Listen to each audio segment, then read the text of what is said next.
I gjithë ky peizazh që modifikohet me ndryrën e ngjyrës është në fakt një peizazh që reflekton poshtrimin e stërzjatur në dekada të individit nëpërmjet indiferencës së shtetit.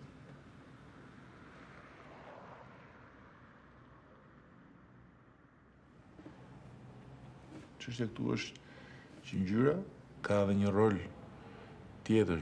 Duhet bëjë që të jetojnë normalisht mbi sipërfaqen e origjinës të gjitha volumet që janë vendosur brutalisht dhe që janë vendosur individualisht, jo prej dorës një artisti, po prej duarve anonime banorëve që kanë pas nevojë për të zmadhuar hapësirët e tyre të banimit dhe që natyrisht kur kanë bërë balkonin e tyre, katrin e tyre shtec, dyqanin e tyre nuk kanë pas absolutisht asnjë ide që forma që do të dilte nga ky brutalitet të ishte në relacion me formën që do të dilte nga përdhunimi që do i bënte komshiu sipërfaqes apo komshiu i komshiut.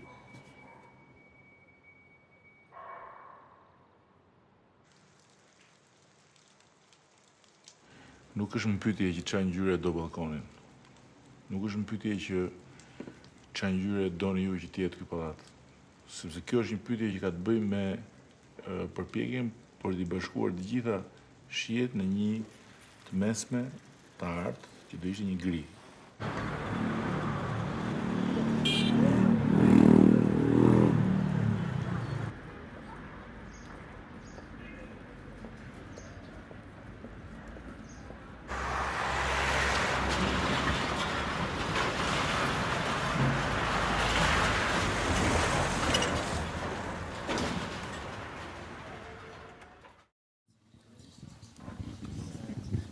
Pendant que Michel Lusseau et Jean-Christophe Bailly s'installent, quelques commentaires quand même sur ce documentaire que vous avez vu, dont nous pourrons parler ensuite, puisqu'il introduira un peu notre conversation. Ça se passait à Tirana. C'est un documentaire, vous avez vu à la fin effectivement le maire de Tirana, qui était un artiste et qui était d'ailleurs après ministre de la Culture d'Albanie, qui a mené en 2003 cette expérience extraordinaire pour essayer de transformer une ville qui est une ville épouvantable, qui est un exemple tout à fait achevé du micro-rayon soviétique, en version d'ailleurs totalitaire albanaise.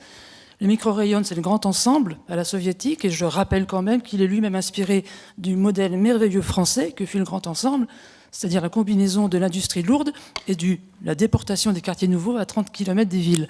Voilà. Donc, Tirana est une ville épouvantable, et en effet, le maire de Tirana avait eu l'idée, l'expérience a duré quelques jours, de donner aux gens, de donner aux habitants de la peinture et de les laisser libres de colorer leur façade. Et la discussion qui pourra peut-être s'engager entre nous sera de savoir si ces quelques jours ont transformé Tirana en un lieu, ont rendu à Tirana la dignité d'un lieu, ou ont eux-mêmes été, à un moment éphémère, un hyperlieu, puisque c'est sur ce thème que nous allons converser maintenant. Mais je souhaiterais préalablement, Jean-Christophe, remercier Michel Lusseau de sa participation et le présenter succinctement parce qu'il est très connu ici. Michel Lusseau donc, est géographe, je crois que tout le monde le sait, agrégé docteur. Il a été président de l'université François Rabelais de Tours, puis de l'université de Lyon. Il est aujourd'hui directeur de l'Institut français d'éducation, intégré à l'ENS de Lyon, dans un bâtiment de Henri Gaudin au passage. Vous êtes aussi président d'Arc en Rêve, maison bien appréciée ici, et je le dis parce que, non seulement par confraternité, mais aussi parce que dans la veille critique que nous menons à Arc en Rêve ou à la Cité, nous avons des inclinations communes. La première, Michel, c'est peut-être de vouloir parfois ici et à Bordeaux sortir l'architecte de sa zone de confort pour le confronter à ce phénomène qu'est l'urbanisation généralisée du monde. Et la seconde, c'est peut-être de mener cette observation de la ville contemporaine, pas seulement en vue d'avion, en atterrissant à Lagos, ou depuis la salle des cartes, à Orsena, puisqu'on a parlé de Grec tout à l'heure, mais à hauteur d'homme. Et ça change la posture du chercheur et ça transforme complètement son expérience. Ce qui nous amène à vos travaux. Je rappelle que depuis 2003, vous avez co-dirigé avec Jacques Lévy le dictionnaire de la géographie et de l'espace des sociétés, un ouvrage mémorable. Vous avez énoncé le dessein de reformuler la géographie, non plus comme une discipline des sciences de la Terre, mais une discipline des sciences humaines. C'est ça le changement de paradigme sur lequel Michel Husseau travaille depuis, à travers tous ses ouvrages. Je rappelle rapidement L'homme spatial, et puis ensuite il y a eu de la lutte des classes et la lutte des places, et puis en 2013, l'avènement du monde, qui a d'ailleurs percé un certain seuil d'accès du grand public, qui a porté vos travaux un peu plus loin. Tous postulent d'abord l'urbanisation généralisée du monde et l'observent en construisant des concepts, des instruments de mesure qui redéfinissent donc la géographie. Cette géographie, je cite pour conclure une des définitions les plus récentes que vous en avez données. La géographie n'est pas une description de l'étendue terrestre et des caractères de son étendue, mais une anthropologie géopolitique de l'espace cohabité. Cette définition est extraite d'Hyperlieu, donc cet ouvrage qui est sorti cette année, qui connaît une certaine fortune critique d'ailleurs dans les deux sens, qui est donc extrêmement commenté aujourd'hui, qui nous vaut, je pense, la conversation qui va s'engager, puisque lorsque nous avons proposé à Jean-Christophe Bailly de vous inviter, il nous a dit oui, je suis pas du tout d'accord, mais justement, je souhaiterais parler du lieu avec Michel Husseau. À ceux qui ne l'auraient pas encore lu, puis-je rappeler succinctement que vous y opposez à la thèse que l'urbanisation produit de l'uniformisation. Voilà. Vous postulez au contraire qu'elle crée de nouveaux lieux. Des lieux d'ancrage, des lieux de sociabilité, des espaces d'intensité et d'échange, mais des lieux construits par l'homme. Et ces lieux sont quand même, par ailleurs, le concept se décline en 5 principes, mais nous y reviendrons, ces lieux pouvant être aussi bien un aéroport que la jungle de Calais ou un mall à Dubaï. Voilà, donc c'est cette thèse. Avant, peut-être, j'espère dans un second temps pouvoir approfondir avec vous deux, des thèmes qui je pense sont intéressants, qui porteraient d'ailleurs sur la nature du travail que vous menez l'un et l'autre, et sur un certain rapprochement qu'il peut y avoir aujourd'hui entre un écrivain qui parcourt la ville et un égo-géographe. Mais je crois que la première chose qui nous intéresse, effectivement, c'est cet échange que Jean-Christophe Bailly souhaitait avoir avec vous sur le lieu. On peut reparler de Tirana, en effet, cette expérience, mais peut-être puis-je vous proposer, Jean-Christophe, vous avez lu Hyperlieu, dûment, je le sais. Oui, quand même. Et nous savons tous, puisque je le rappellerai en conclusion, un des plus beaux textes qui soit sorti au moment de la parution de Dépaysement, c'était un texte de Michel Husseau dans Le Monde. Je l'ai là, nous y reviendrons aussi. Voilà. Oui, c'est vrai d'ailleurs. Je me souviens. Et juste un mot avant de... Je préférerais que ce soit Michel Husseau qui entame notre débat, mais juste quelques mots sur le choix du film. C'est d'abord, on avait espéré d'en projeter plusieurs, notamment deux et notamment un autre, donc je le mentionne quand même. C'est le film qui s'appelle Above and Below de Mark Lewis, un vidéaste canadien. Il y avait qui est un film qui montre, j'ai oublié le nom comme d'habitude, mais c'est une autoroute urbaine de Sao Paulo qui les week-ends sont désaffectés du trafic automobile et servent de lieu de promenade. Et c'est juste une caméra qui est posée au-dessus de cette gigantesque passeggiata, comme disent les Italiens, et où on voit des joggers, des gens qui marchent, des familles, etc.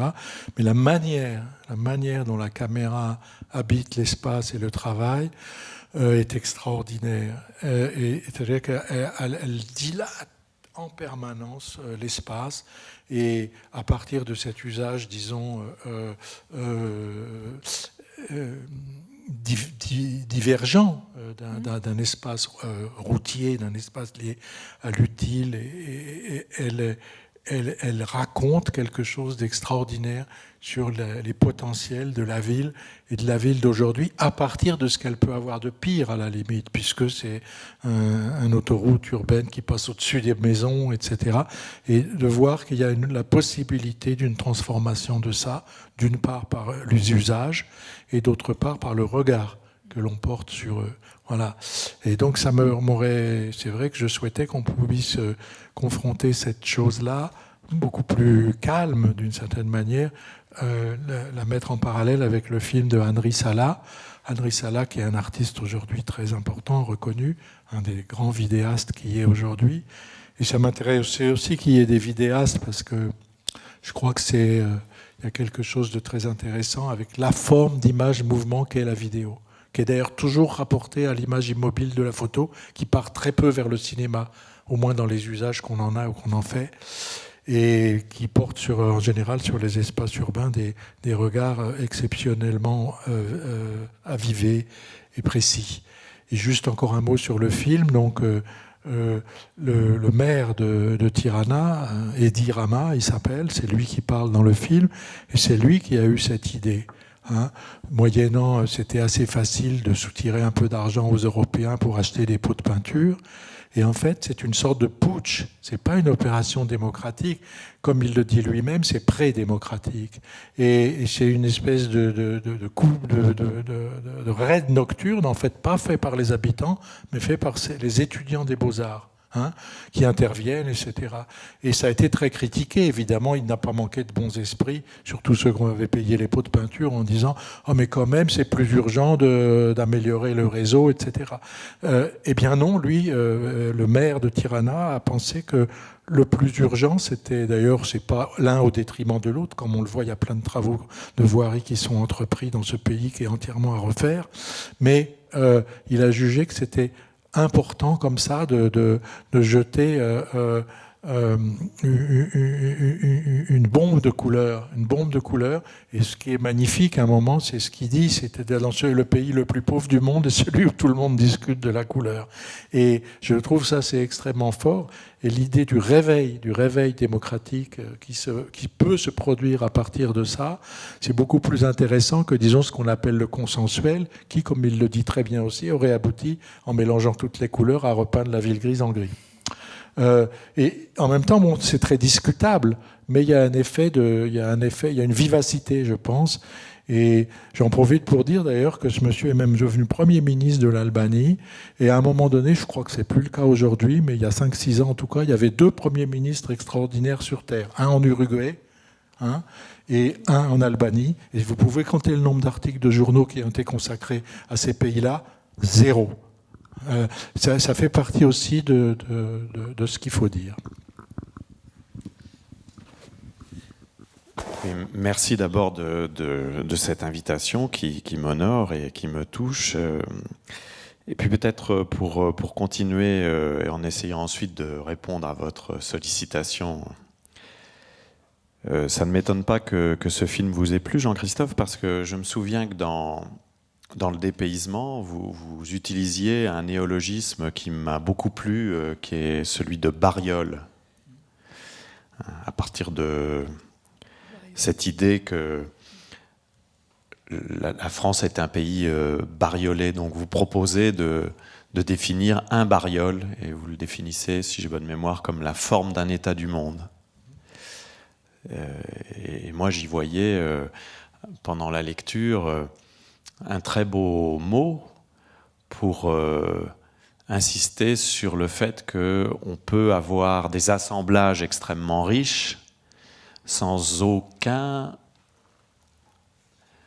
plan intégrateur, sans aucune visée vue d'en haut, qui pousserait à toujours vouloir surdéterminer le détail par un plan d'ensemble. Il y a un peu quelque chose du bariole dans ce qu'on voit sur les façades, rapporté à l'ensemble de l'espace urbain de Tirana, bien sûr. Et du coup, ce qui m'intéresse là, c'est l'idée que, y compris dans un monde qui s'urbanise et dont on dit souvent qu'il uniformise tout, on uniformise tout, j'ai toujours été un peu sceptique sur ce on d'ailleurs. Ce film, comme Le dépaysement ou comme beaucoup d'autres textes de Jean-Christophe, et on pourrait en citer de nombreux, insiste sur le fait que l'on peut toujours être surpris par l'événement spatial. Voilà, qu'on peut toujours être surpris par quelque chose qui advient, qu'on n'attendait pas. Et moi, c'est ce qui m'intéresse en tant que géographe. Ça n'est pas décrire les formes pour elles-mêmes. Je ne suis pas sûr qu'il y ait besoin de géographes pour décrire les formes. D'abord parce qu'il y a des gens qui font ça sans doute beaucoup mieux que les géographes, peut-être les architectes d'ailleurs. Ça n'est pas sûr, mais en tout cas, on peut faire l'hypothèse. Et puis parce que je ne pense pas que ça soit particulièrement intéressant, en tout cas de s'en arrêter là.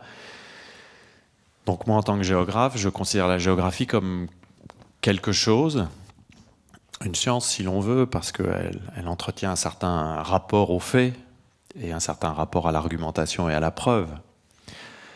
Donc mettons une science qui essaye de comprendre ce qu'il en est de l'expérience spatiale des individus, c'est-à-dire de la découverte, de l'observation de ces situations qui sont toujours des situations sociales, historiques, en même temps que spatiales, où les individus sont à l'épreuve du monde spatial et, en étant à l'épreuve du monde spatial, organisent leur propre monde spatial.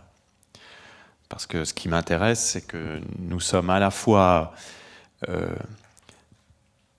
projetés dans un environnement qui nous préexiste, mais qu'en même temps, nous le façonnons en permanence à partir même de nos actions. Et donc, dans ce cadre-là, comment peut-on être surpris par ce bariolage des façades? Qu'est-ce que ça change dans la vie?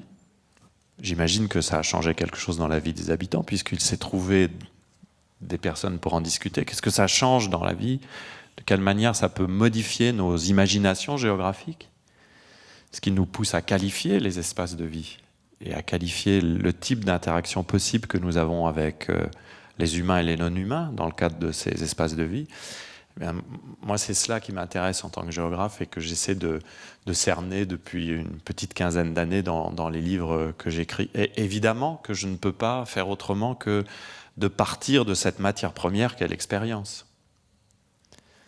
C'est pour ça que dans les livres que j'écris, il y a toujours un projet d'écriture et il y a toujours un arrimage aux expériences d'espace, aux épreuves spatiales. Je ne pourrais pas écrire de là où Thomas Pesquet prenait des photos encore récemment de la navette spatiale sur la Terre, même si je peux trouver que ces photographies sont belles. En quelque sorte, je les considère comme des objets froids, extérieurs. Ce qui m'intéresserait en revanche, c'est d'écrire l'expérience de la station spatiale, de l'intérieur. Le type de relation qu'on entretient avec la grandeur, qu'on entretient avec l'immensité infinie stellaire et l'immensité relative de la planète Terre. Ça c'est cela qui me convoque. Donc du coup, je pense en fait qu'avec Jean-Christophe, nous sommes d'accord. Au fond. Y compris sur les lieux. Si, Jean-Christophe, vous allez voir. Parce que moi, ce qui m'intéresse dans ce livre, Hyperlieux, c'est de rompre des lances avec un livre que j'ai beaucoup aimé, bien sûr, oui, mais qui m'a beaucoup dérangé, qui est Le non-lieu de Marc Augé, Introduction à une anthropologie de la surmodernité, livre paru en 92, qui a eu un succès critique mondial. D'ailleurs, quand on en discute avec Marc Augé, j'ai eu l'occasion de le faire fait récemment, oui. Récemment. Lui-même est surpris de ce succès critique et insiste bien sur le fait qu'il a été mal lu. Mais ça, quel succès que d'être mal lu, hein.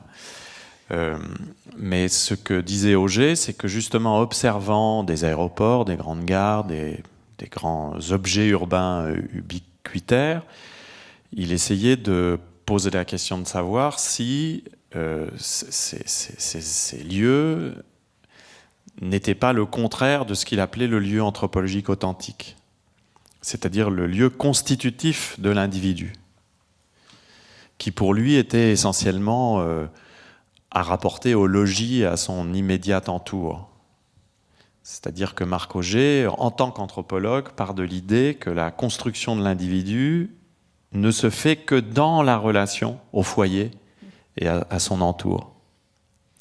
Et donc il en venait à faire hypothèse que là où nous sommes le plus loin du foyer, les aéroports, les gares, etc., nous ne sommes pas dans une relation anthropologique authentique. Et qu'il y a donc là des non-lieux. Il ne disait pas plus que cela, mais c'était déjà beaucoup. Mais le non-lieu, pour lui, n'était pas privatif de quelque chose qui avait rapport à une qualité formelle. Hein, il était dans une réflexion sur la relation anthropologique à soi-même et aux autres. Mais à soi-même et aux autres. Et ce que j'ai voulu faire dans ce livre, c'est de dire, mais non, dans les aéroports, dans les grandes gares, les grandes places urbaines, comme à Notre-Dame-des-Landes, à la Puerta del Sol, à Occupy Wall Street, on peut observer des expériences spatiales, des épreuves spatiales riches qui sont constitutives de ce que nous sommes et qui sont en même temps expressives de l'importance dans la constitution de l'identité du fait que nous sommes des passants. Hein, des passants considérables. Je rappelle que c'est une formule de Mallarmé sur Baudelaire, reprise par Isaac Joseph dans un livre célèbre sur l'espace public. Donc, parce que nous sommes de passage, nous sommes des urbains contemporains d'aujourd'hui. Notre contemporanéité s'éprouve dans le passage. Et parce que nous sommes de passage, on peut aussi lire ces hyperlieux, non pas comme des formes closes, mais comme des ouverts, des espaces de traverse. Alors, on a parlé de pelote tout à l'heure. Moi, j'utilise beaucoup l'inspiration du travail de Tim Ingold et de son travail sur les lignes, hein, quand il insiste sur ce qu'il appelle le meshwork, hein, c'est-à-dire la trame, mais aussi, on peut l'entendre, une sorte de trame extrêmement touffue, presque plus rhizomatique que tramée, mais quelque chose qui renvoie au fait que le moindre endroit est en fait tramé des passages, des individus, des idées, des images, des imaginaires qui s'y croisent momentanément. Et ceux d'entre vous qui connaissent Ingold savent qu'il développe notamment cette pensée à partir d'un texte célèbre sur la hutte nordique, hein, cette hutte conique nordique, vous voyez, une sorte de, qui n'est pas un tipi, mais on peut illustrer ça, donc un appareil de bois extrêmement simple, hein, de morceaux de bois entrecroisés, une toile graisseuse et graissée tendue. Il dit, bah voilà, ça peut être considéré comme le prototype du clos, de l'entité discrète close. Et en réalité, dit Ingold, ça ne tient que parce que c'est traversé. C'est au contraire un espace qui emblématise la traverse, à la fois au plan réel, au plan matériel, au plan immatériel et au plan symbolique. Donc en fait, le livre sur les hyperlieux n'est pas une tentative d'engoncer le monde dans des points, de l'arraisonner par des lieux clos. C'est plutôt une manière de dire le monde urbain contemporain est tramé des passages et il y a des entrecroisements plus significatifs que d'autres, que sont pour moi les hyperlieux. Et dans tous ces entrecroisements, quoi qu'on en pense, l'expérience sociale et donc politique n'est jamais suspendue.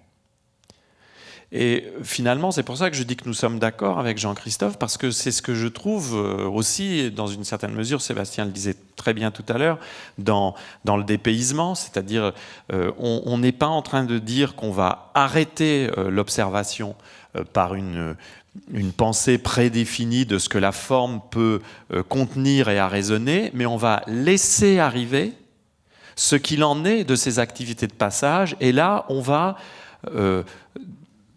voir petit à petit les traces tangibles déposées par ces activités de passage qui vont commencer à moirer ces espaces, à faire une bande passante, justement, qui ne sera pas celle du pur fonctionnalisme ou qui sera différente de celle que Marc Augé utilisait, qui sera celle d'une vie finalement épaisse, entremêlée, dépaysante, même dans les lieux où on a apparemment le moins à attendre de dépaysement. Oui, on est d'accord, mais la base, de quoi on part. Mais moi, ce qui me gêne énormément, ce qui m'avait plus que gêné dans l'analyse de Marc Augé, c'était l'utilisation du mot lieu. Voilà. Et immanquablement, et bonne ou mauvaise lecture, de toute manière, il aurait dû le prévoir. S'il ne l'a pas prévu, c'est une erreur. À partir du moment où on dit non-lieu, forcément, on qualifie quelque chose comme le lieu.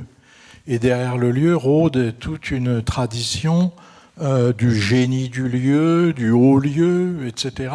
Et du lieu, en effet, anthropologiquement qualifié. Et le principal résultat du livre de Marc Augé, c'est d'avoir appris à des gens qui ne regardent déjà plus grand-chose de ne pas du tout regarder où ils mettent les pieds. C'est-à-dire que, c'est un non-lieu. Bon, c'est un non-lieu. Et c'est complètement faux. Aucun aéroport ne ressemble véritablement à un autre.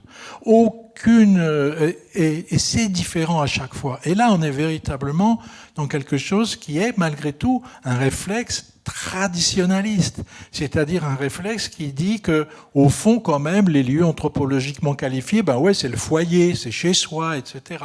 Et là, vous avez tout à fait raison de vous attaquer à cela. Mais c'est une pensée qui est quand même extrêmement pauvre, je dirais, parce que le lieu même où l'on se trouve, l'endroit où l'on se trouve.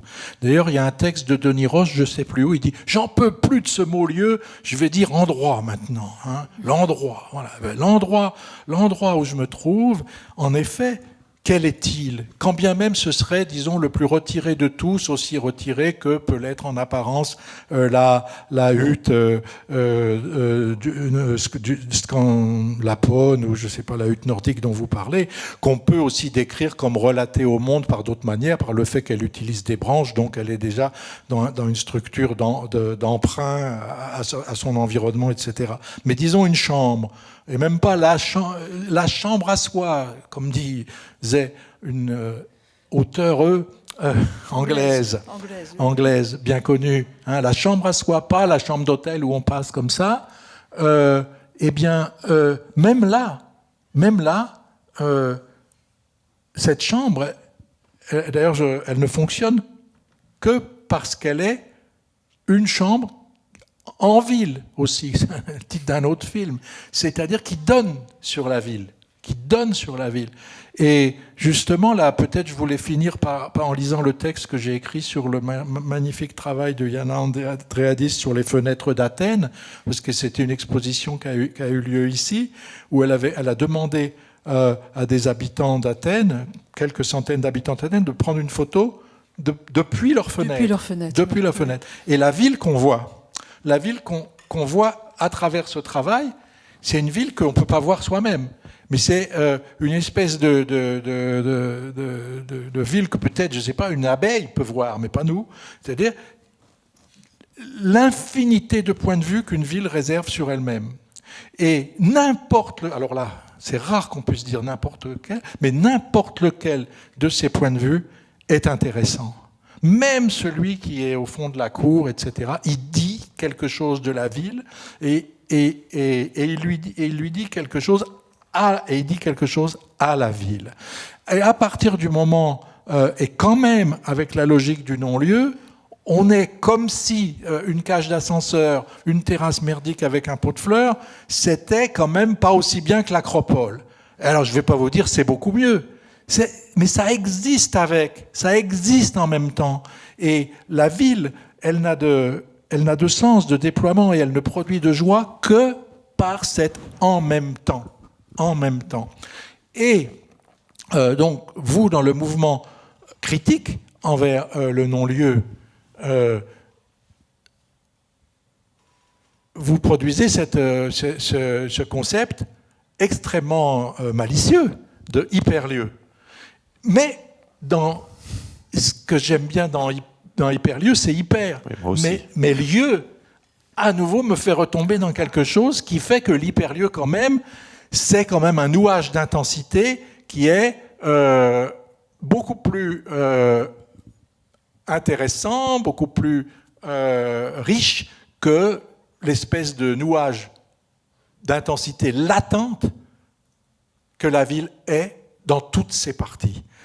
Et ce qui est le plus intéressant, je crois, dans votre livre, c'est qu'il y a une réflexion sur l'espace et une description, ça c'est vrai, une description très précise, très juste et littéraire, donc produisant une espèce d'exactitude. Pour moi, le régime de la preuve, il est plutôt de ce côté-là que du côté des sciences.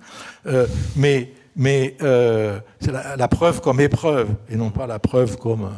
voilà. Et en tout cas, oui, il y a cette expérience-là, mais en même temps, ce sont des espaces, mais aussi ce sont pas des espaces, c'est ça qui est intéressant d'ailleurs, c'est ça qui m'a le plus intéressé dans votre livre, c'est que ce ne sont pas des espaces édifiés, ni édifiants. Là, il y a quand même une grande différence, c'est-à-dire que ce sont des occasions, au fond, et qui ne sont pas forcément de longue durée, et qui peuvent être en ville ou pas en ville. Vous évoquez les zones de défense, enfin les ZAD, etc., etc.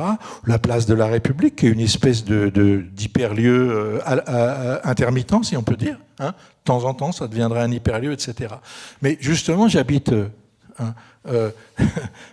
Sébastien peut en témoigner, j'habite près de la place de la République, et finalement,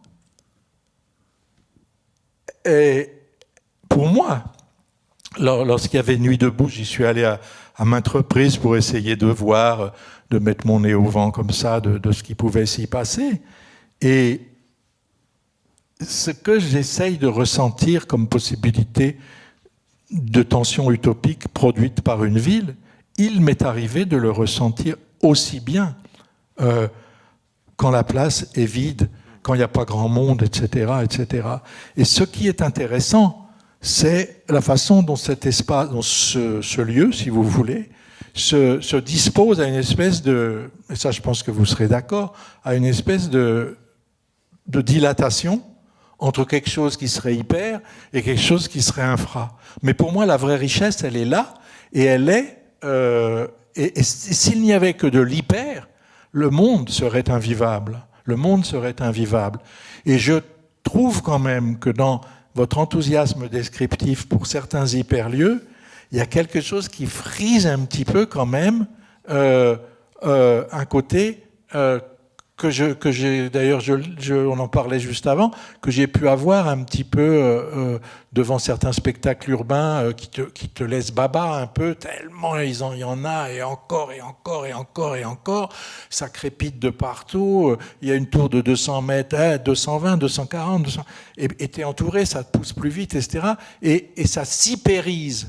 Mais entre l'hyperisation et l'ubérisation, les passerelles sont plus qu'évidentes. Et par exemple, dans la description de Times Square ou dans la description, etc., on ne peut pas nier aussi qu'on est quand même au cœur de l'Empire. Au cœur de l'Empire. Et qu'on peut difficilement décrire Times Square comme, disons, le foyer de ce qui serait la naissance d'un espace critique où la ville se regarderait elle-même d'une autre façon. On est quand même en plein dans la logique de, comme disaient les situationnistes, du spectaculaire marchand. C'est le moins qu'on puisse dire. Donc il y a quand même quelque chose.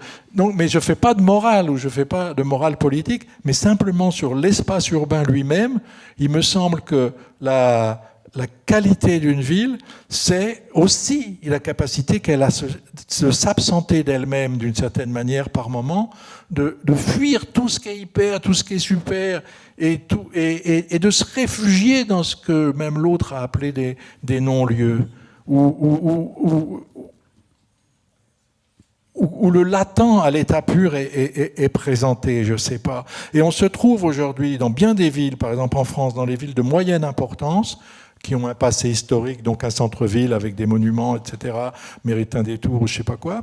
Et puis autour, comme vous le savez, une énorme zone, des zones d'activité, comme on dit, comme si ailleurs on ne faisait rien, hein, des zones d'activité comme ça, et que finalement, plus la zone d'activité se renforce, plus le centre-ville se patrimonialise. Et plus ils deviennent invivables l'un et l'autre. Et finalement, les seuls endroits où on est tranquille, c'est entre les quartiers nuls, les faubourgs, qui soient un peu bourgeois, un peu résidence, avec 3 machins le long du fleuve, une glycine, ou des faubourgs ouvriers, ou des endroits où il y a un bistrot minable, etc. Qui sont pas loin quand même de ce que... C'est pas des non-lieux, mais c'est des lieux où on n'en a rien à foutre du lieu. Et les villes, elles respirent quand même grâce à ça. Voilà pourquoi je pense que dans votre livre, il y a une très très bonne analyse d'une mutation géographique mondiale, ça c'est absolument vrai, liée au fait qu'on est passé dans un monde où plus de la moitié des habitants de la Terre sont devenus des urbains, etc. Mais en même temps, il y a quand même, je trouve, pas assez de garde-fous en direction de ceux qui se servent de ce passage à l'urbanisation généralisée pour s'en mettre plein les poches. Quand même un peu, quand même un peu, parce que je crois même à un moment écrire à propos d'un hyperlieu que j'observe, qu'on peut avoir le sentiment d'être l'idiot utile du néolibéralisme, ce qui n'est pas complètement une apologie. Hein, donc, et parce que aussi j'ai essayé de façon malicieuse d'aller... une fois que le... Bon, alors, je comprends votre réticence sur le concept de lieu, mais alors là, demander à un géographe de ne pas parler de lieu, c'est un petit peu comme je sais pas moi, demander à un agriculteur de ne pas parler de sa récolte. C'est un petit peu difficile. La géographie, c'est quand même en partie fondée... Encore, malgré tout. Oui. Voilà, malgré tout, sur l'idée que... Comme dirait Vidal de Lablage, c'est la science des lieux et non point celle des hommes. Donc je suis pourtant assez en pointe pour essayer de faire une sorte de non-géographie militante, mais là, ça me serait quand même difficile de ne pas aller travailler sur ce concept qui, je comprends pourquoi il peut agacer, c'est-à-dire il agace si on l'essentialise, c'est-à-dire si effectivement on estime qu'il y a un génie des lieux, alors bon, moi, c'est quelque chose qui me laisse complètement inerte, mais qui peut être extrêmement intéressant si on considère le lieu moins comme une forme spatiale que comme un régime de spatialité, c'est-à-dire comme une manière de vivre l'espace par les individus. C'est un peu ce que je propose à la fin du livre en disant, mais finalement, il y a une sorte de régime de spatialité qui serait celui du local, qui se mettrait en tension avec d'autres régimes, notamment un régime national ou territorial, hein, qui a son empan et qui a son importance. Je crois que nous sommes bien placés pour le savoir en ces périodes électorales. Hein, voilà. Donc, qui pourrait nier, par exemple, que dans les semaines que nous venons de vivre, nous n'ayons pas été tous, à un moment et un autre, confrontés à l'imagination géographique de la France. Donc, pour moi, on parle dans la langue, on marche dans la ville, mais pour moi, un espace n'est jamais séparable de l'imagination qu'il provoque, qu'il fixe. Donc, quand des hommes politiques débattent des frontières nationales dans une Europe ouverte, pour moi, on fait de la géographie. Hein. Je pense qu'on sera d'accord là-dessus. Donc, il y a un régime qui serait plus territorial, et puis un régime qui pourrait être considéré comme un régime global. Après tout, quand à la COP 21, les chefs d'État se réunissent pour signer l'accord, ou quand Donald Trump décide de s'exenter de cet accord, ces chefs d'État mettent aussi en scène un régime de spatialité qui est celui du global. Donc pour moi, le local renvoie plutôt à une manière d'investir les choses de l'espace. Et si on considère cela comme ça, Jean-Christophe, alors du coup, pour peu qu'on soit évidemment attentif au phénomène qui, vous et moi, nous intéresse, c'est-à-dire justement ce surgissement de l'inattendu, en tout point, en tout endroit, le lieu redevient fréquentable. à partir du moment où on ne l'essentialise pas. Et moi, je suis comme vous, dans hyperlieu, ce qui m'intéresse, c'est hyper plus que lieu, c'est-à-dire ce que ça nous amène à penser, et c'est en ce sens que hyper m'intéresse. Je dis souvent que hyper, c'est à la fois hyper d'hypermarché et hyper d'hypertexte. C'est-à-dire, et je me suis souvenu, en fait, pour ça, de la phrase de Baudrillard au moment de l'ouverture de Pompidou. Au Pompidou, Beaubourg, c'est l'hypermarché de la culture.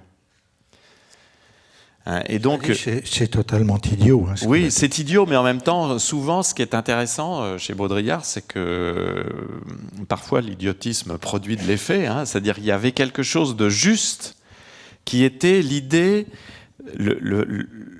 peut-être le fantasme de réunir en un même point un très grand nombre de manifestations culturelles.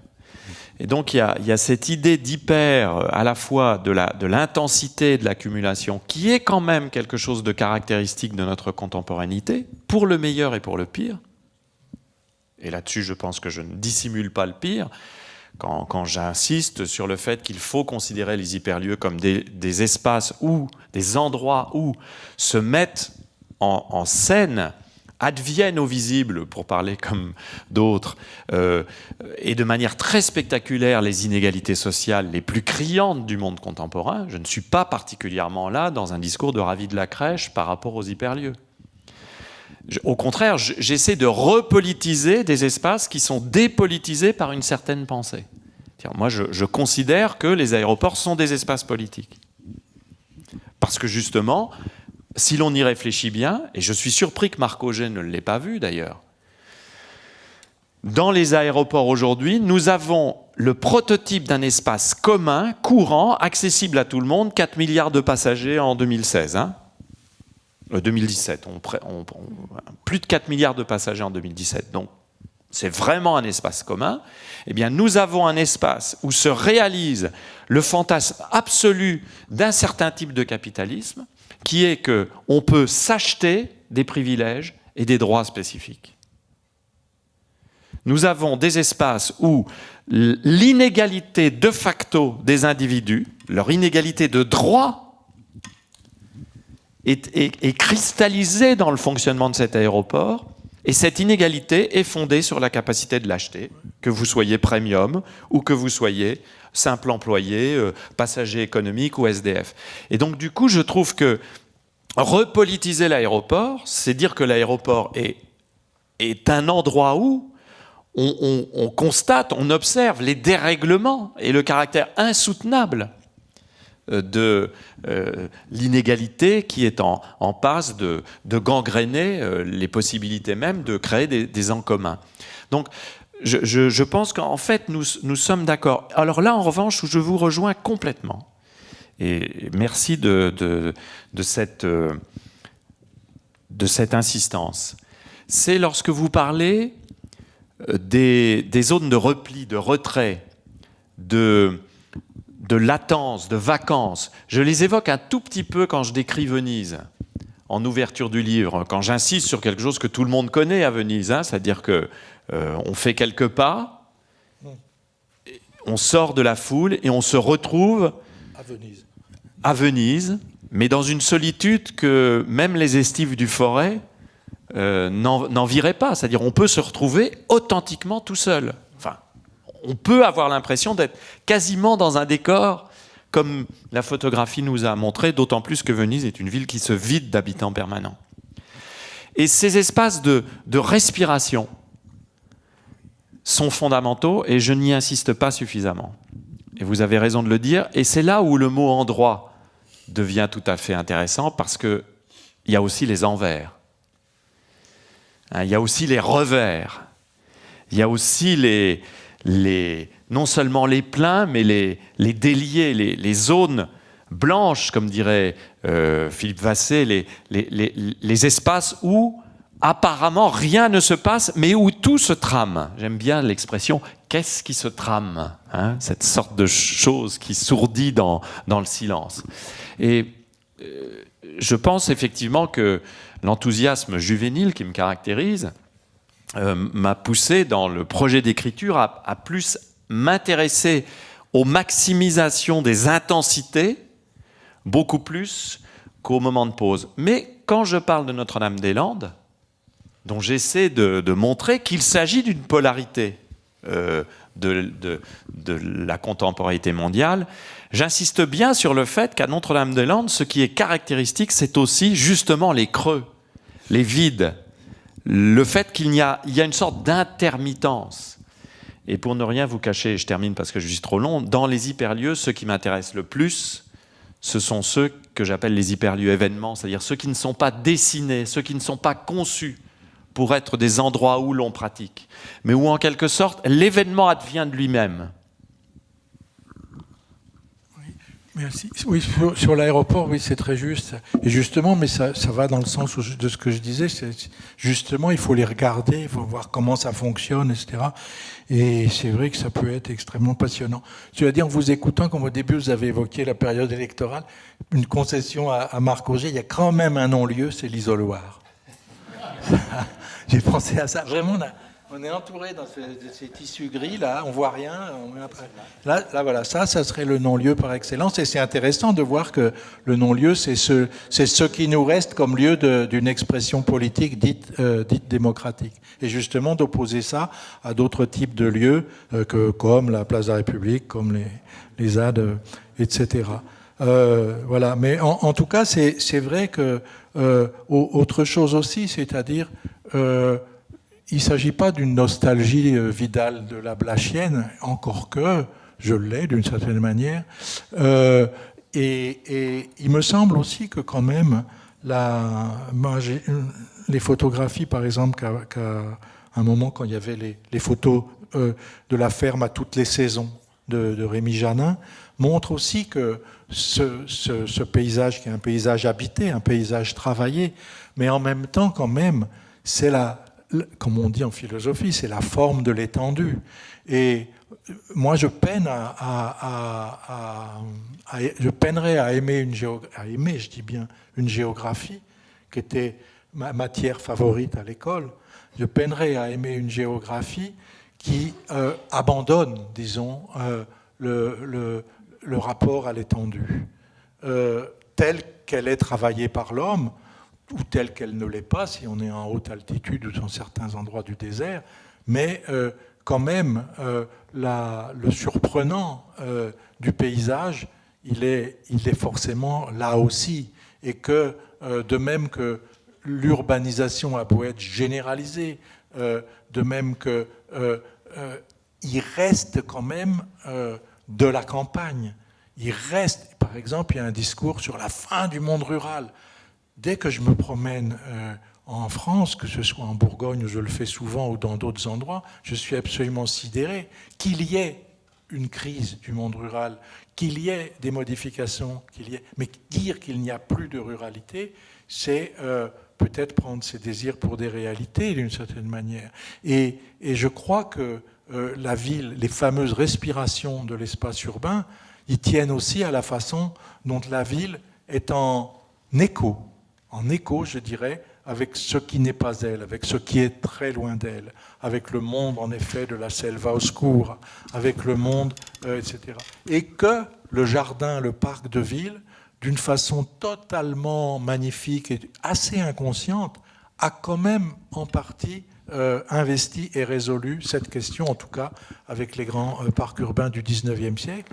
Et qu'aujourd'hui, on est aussi à la recherche de ça, et que même les propositions d'agriculture urbaine qui commencent à se développer, elles fonctionnent dans cette dynamique-là. Est-ce que je peux vous poser une question ? Oui, bien sûr. Et peut-être en m'appuyant sur ce que Rémi nous a montré tout à l'heure. Et en particulier, j'étais très frappé de ces images qu'il montre où on voit des marcheurs, enfin randonneurs, des citadins emprunter les espaces entre les parcelles ou ces sentes pavées ou planchées que vous avez montrées. Voilà, je me demande si en fait, ce qui est mort, ça n'est pas l'espace rural, c'est peut-être l'imagination classique que nous avions de cet espace rural comme quelque chose qui était en particulier défini par une relation très forte entre des bourgs et des petites villes et des arrière-pays campagnards. Je pense en fait ce qui est mort, c'est la relation classique d'arrière-pays.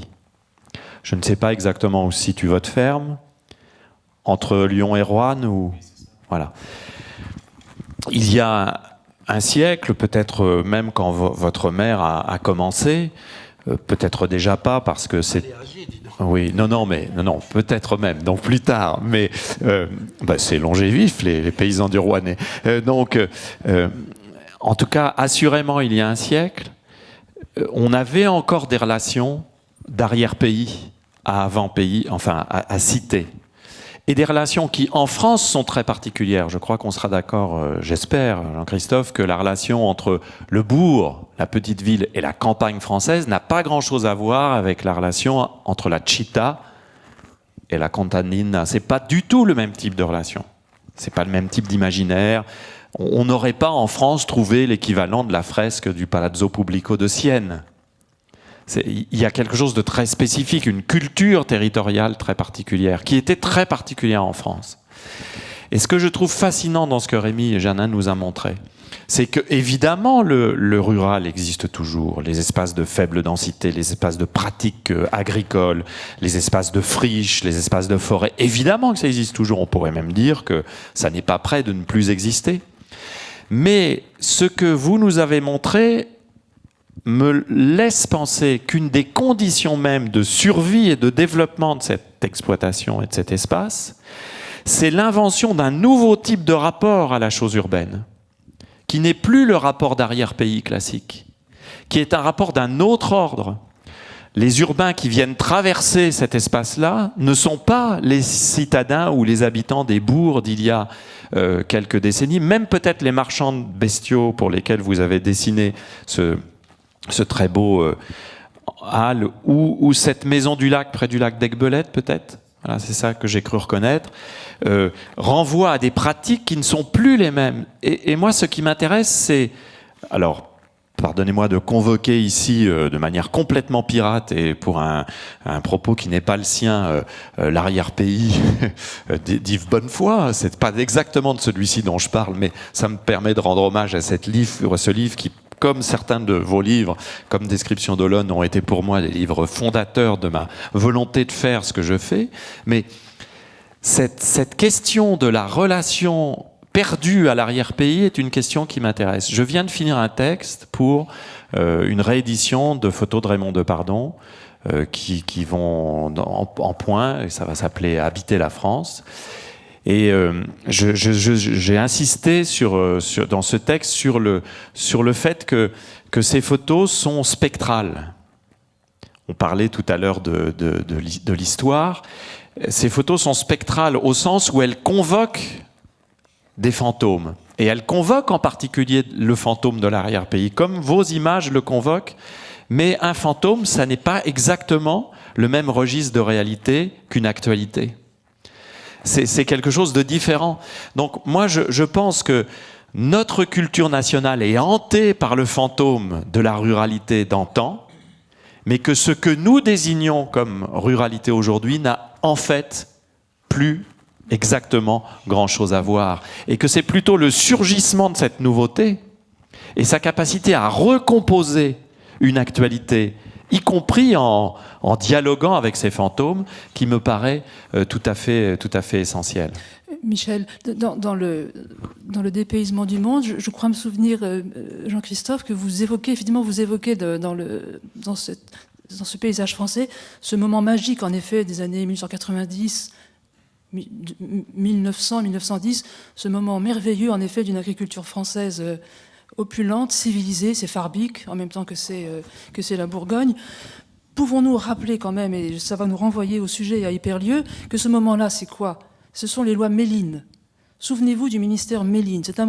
C'est une loi qui a été votée en 1892, je parle sous le contrôle de Michel Lusseau, radical socialiste, Méline, et qui a donc protégé l'économie agricole française par des barrières douanières très élevées.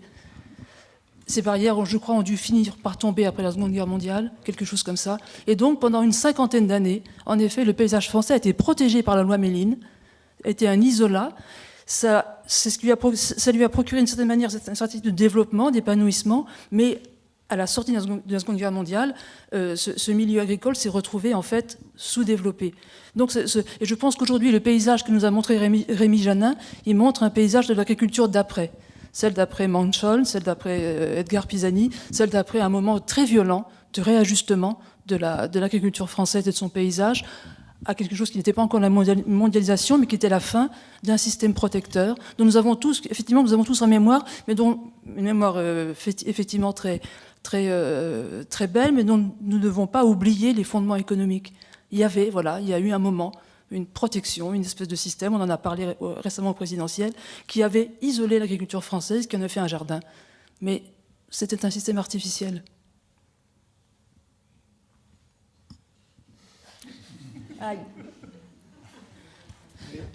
De toute façon, artificielle, je ne sais pas, j'ai du mal à comprendre le mot, puisque c'est une construction. L'agriculture, le paysage agreste ou le paysage rural, c'est une construction. C'est à la limite ce qu'il y a de plus construit. Oui, j'évoque simplement le fait que cette construction millénaire a été à un moment protégée par une digue. Oui, on avait construit une digue. Il y avait une digue. Après, voilà. Moi, je ne vais pas entrer dans... Après, les politiques agricoles telles qu'elles ont été menées jusqu'à l'apparition véritable de la politique agricole commune, ce que ça a produit, les remembrements, etc., etc. La violence. Tout ça, c'est pas notre sujet. En plus, aujourd'hui, ça mériterait plus qu'un après-midi, etc. Et aujourd'hui, les tensions extrêmement violentes qui se produisent dès lors que, disons, un paysan ou un groupe de paysans décide d'intervenir sur une petite portion de territoire qui même est l'endroit dont, en termes de droit, il est le propriétaire, il décide d'intervenir tel qu'il entend le faire. Et il y a des gens qui ne savent pas ce qu'est une bête, ne savent pas ce qu'est une cour de ferme, etc., qui, c'est vrai, décident qu'il doit faire comme ci ou comme ça. Et cette tension, elle est presque insupportable. Elle est presque insupportable et elle conduit quantité d'agriculteurs, et spécialement des agriculteurs qui réfléchissent à leur métier, elle les conduit à des solutions extrêmes. Voilà. Et récemment, à 20 km de chez moi, à la campagne, et même moins, puisqu'il a été abattu par la gendarmerie de Cluny, à 6 km de l'endroit où j'habite, et il y a un producteur qui avait pété un plomb, c'est vrai, mais il a été abattu par les gendarmes, et il avait pété un plomb parce qu'il n'en pouvait plus de subir les contrôles de ceux qui savent, de ceux qui croient savoir. Et qu'il s'agisse de la ville, qu'il s'agisse de la campagne, qu'il s'agisse de la banlieue, ça tourne à la conclusion, vous le remarquerez. Oui. Hein, qu'il s'agisse de tout ça, il y a un conflit, et il ne faut pas le cacher, il y a un conflit entre les experts, que moi j'ai la définition dans mon dictionnaire de l'expert, celui qui n'a l'expérience de rien, un conflit entre les experts et les gens qui sont au travail, les gens du commun à l'ouvrage, comme disait Dubuffet, qui se comptaient dedans. Hein, eh bien, et tant que ce conflit-là, il peut pas, il sera pas, on ne peut pas le résoudre, mais on peut essayer d'inverser le rapport de force dans ce conflit. Et c'est fondamental pour l'avenir des espaces. L'avenir des espaces, qu'ils soient hyper, super, non, etc., à la limite, mais que, du moins, qu'ils restent respirables, traversables, etc. Et que la logique politico-spatiale de l'aéroport, qui incarne dans son espace les interdits et les privilèges, ne se généralise pas. Ça serait la moindre des choses, mais malheureusement, ce n'est pas forcément la direction dans laquelle le pays est en train de s'engager. Je vais vous faire une confession. Jean-Christophe, tout à l'heure, a dit que le livre au sujet de Saint-Étienne était né ici. Eh bien, une partie d'Hyperlieu est née ici aussi, cher Guy, cher Françoise, il faut le dire. Donc, vive l'auditorium de la Cité de l'Architecture et du Patrimoine, en tout cas en ce qui nous concerne. à l'occasion Quelle conclusion! d'un colloque organisé par Michel Agier et par l'équipe de la Cité à propos de l'exposition Campement, où j'étais amené à proposer le concept de géopouvoir pour désigner justement ces experts qui prétendent biopouvoir, Michel Foucault, le pouvoir d'organiser la vie, géopouvoir, le pouvoir d'organiser nos espaces de vie. Ceux qui ont l'arrogance de croire qu'ils pourraient toujours organiser nos espaces de vie, que ce soit ceux de cet agriculteur, ceux des aéroports ou autres. Et ce livre, Hyperlieu, est en fait un livre assez subversif, notamment dans ses dernières 150 pages, parce que après avoir joué au Ravi de la crèche à Times Square, à Dubaï, je prends un marteau et je détruis assez allègrement la crèche, en parlant de Notre-Dame-des-Landes, de la contestation du Lyon-Turin, de la place de la République, de Nuit debout, d'Occupy, des indignés. Et finalement, j'essaye de dire qu'une des caractéristiques d'un certain urbanisme, une certaine architecture contemporaine, que vous avez aussi montré ici à plusieurs reprises, c'est justement de devenir une architecture critique des géopouvoirs, c'est-à-dire une architecture qui se pose donc aussi la question de sa capacité à proposer de la forme. Et mon livre est aussi une manière de réhabiliter l'expérience ordinaire. Ce que l'on appelle d'ailleurs de façon un peu condescendante, expérience ordinaire. Oui, la vie carbure à l'ordinaire, nous roulons à l'ordinaire, et c'est tant mieux. Et je pense que la géographie peut être aussi un moyen littéraire, en même temps que scientifique, d'essayer de donner des clés d'intelligibilité de cet ordinaire qui, pourtant, est ce qui fabrique au jour le jour, tisse et trame au jour le jour les espaces de vie en commun que nous pouvons nous offrir à chacun et aux autres. Et cette réhabilitation de l'inattendu, de l'événement, de l'expérience, de l'ordinaire, du ténu, de la chose qu'on n'a pas l'habitude de considérer, eh bien on peut la proposer dans un aéroport, dans une place occupée, dans une ferme du Forêt, dans un camp d'entraînement de la gendarmerie nationale ou de l'armée, ou ailleurs. Mais je crois en tout cas que c'est un enjeu majeur de la réflexion et sans doute de la littérature que de se réapproprier ces objets-là. Vous voulez conclure ? Vous vouliez lire voilà. Je vous propose, oui. Je vous remercie absolument, absolument. Je ne viens pas de faire une boucle, voilà. Comment dire, un peu égotiste. Donc, j'ai commencé un texte. Non, je vais donc lire ce texte sur Athènes. Il est court, il n'est pas plus long que l'autre, et il reprend pas mal de choses qu'on a abordées. Voilà. Et puis donc c'était lié à je crois que ça se dégage clairement. Comme il est désagréable le sentiment que l'on éprouve en entrant dans une chambre d'hôtel dont les volets ou le store sont fermés. C'est comme si la ville même où, pour la première fois peut-être, l'on venait d'arriver, se refusait à nous. Et comme il est limpide, au contraire, le sentiment que l'on éprouve lorsqu'ayant ouvert les volets ou tiré les rideaux, on fait entrer à la fois dans la chambre la lumière et ce sur quoi la fenêtre donne. Même si ce n'est pas la vue imprenable espérée, c'est quand même une vue, c'est quand même une prise sur le paysage. Il faut parfois, au fond d'une cour, ou acculé dans un recoin, un peu d'imagination pour se dire qu'on y est, qu'on est arrivé, mais on y parvient, et tel est le paradoxe. C'est seulement quand on a accès à un dehors que l'on peut se sentir chez soi. Et la prison n'est rien d'autre que ce qui, même visuellement, rend impossible cet équilibre ou ce jeu d'écho entre un dehors et un intérieur qui le reçoit. La fenêtre accueille, la fenêtre fait entrer le monde et à chaque fois différemment. Combien y a-t-il de fenêtres dans un immeuble, dans une rue, dans une ville ? Et combien de points de vue, puisque chaque fenêtre en ménage un, ne verra-t-on jamais ? Ces questions, on se les pose devant l'idée merveilleusement simple qu'a eue Yana Andreadis, qui elle-même photographie et dessine, en demandant à des habitants d'Athènes de photographier leur ville à partir de leurs fenêtres, et en le demandant non à quelques-uns, mais à plusieurs centaines d'entre eux. Ce qui fait que selon cette levée d'images, une ville naît et vient à notre rencontre, telle qu'en elle-même, mais éclatée en 1000 points de vue singuliers, correspondant chacun non seulement à une localisation précise, mais aussi à une forme de vie qui s'est installée en son sein. Cette ville, tantôt on la reconnaît, parce que par exemple la silhouette du Parthénon se profile au loin au-dessus des toits, tantôt elle n'apparaît que par une mince fente de lumière donnant sur un mur, tantôt, et c'est sans doute le plus fréquent, elle ne livre d'elle-même que la vision fragmentée d'un morceau de rue ou d'immeuble. Mais que la maison d'en face soit déjà tout un roman, c'est quelque chose que tout enfant des villes a pu expérimenter.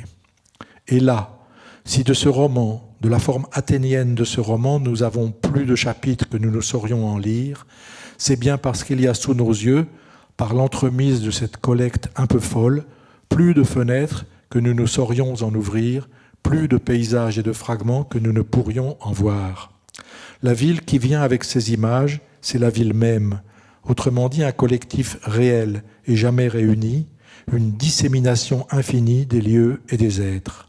Habiter une ville, et a fortiori une capitale, c'est habiter cette dissémination, sans jamais en connaître tous les points, c'est sauter d'un point à un autre, comme sur les dessins que font les enfants en joignant les pointillés d'une silhouette.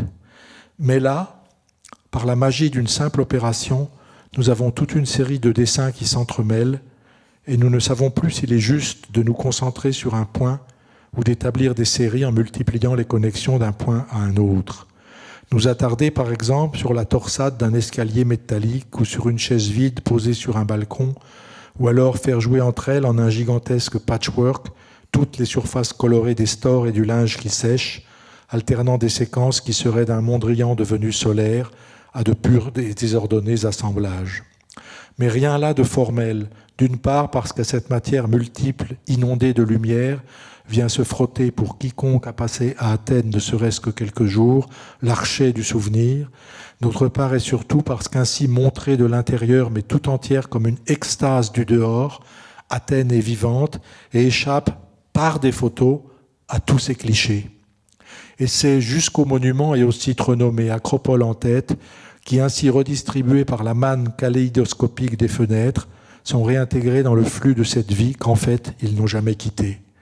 Comme le très antique et le très récent s'entremêlent, et comment tout cela, travaillé par le temps, habite le temps en compagnie de ceux qui l'hébergent, et de quelle façon tout cet amoncellement d'images, dont certaines pourraient partir pour Le Caire ou Marseille, d'autres pour Naples ou Alger, finit par se rassembler dans la vérité et le mystère d'un seul nom et d'une seule unité tonale. C'est là ce que montre ce portrait de ville qui ne ressemble à aucun autre et qui n'extrait ce qu'il a d'heureux que comme le chant d'un retour venant au sein du plus profond désarroi. C'est en effet sur le fond désemparé d'un pays appauvri et livré à la voracité de financiers ineptes que ces images se détachent et clignotent, fragments de paysages familiers dont il est impossible de penser qu'il n'ait pas été un jour ou l'autre regardé avec lassitude et perçu comme les vestiges d'un monde en train de sombrer, mais qui semblent pourtant, sous une lumière énormément répandue, s'éblouir eux-mêmes d'être toujours vivants. Par ses fenêtres, par ce qu'elle voit et ce qu'elle montre, la ville résiste, elle se tient et attend.